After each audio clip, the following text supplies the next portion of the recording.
Miss තව දෙයක් තමයි දැන් මගේ බබාට අවුරුද්දක් වෙනවා. දැන් වෙන්නේ චුට්ට කන්න පටන් ගත්තා.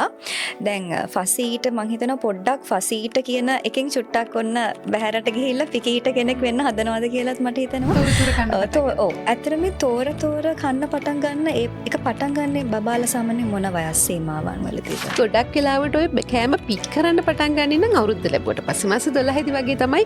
මොකද එයාට හම්බ වෙනවා එයාට ඉන්ඩිපෙන්ඩන්ට්. එයා නිදහස්. දැන් මට පුළුවන් ඕනම දෙයක් කන්න කියලා එන මට තීරණ ගන්න පුළුවන් කියලා මම කියන හැඟීමනේ ඒ කාල සීමාවේ අවුරුද්දකදී වගේ ඊළඟට එයාට කියන්න පුළුවන් වෙනවානේ මට එපා මට ඕනේ මං ආස මේකට කියලා ඒ වගේ අනිත් එක තමයි නියෝෆෝබියා කියලා එකක්. ඒගොල්ලන් පුංචි බබාලට ඒක එන්නේ ගොඩක් වෙලාවට ওই නියෝෆෝබියා කියන එක අලුත් දේවල් වලට එයා බයයි.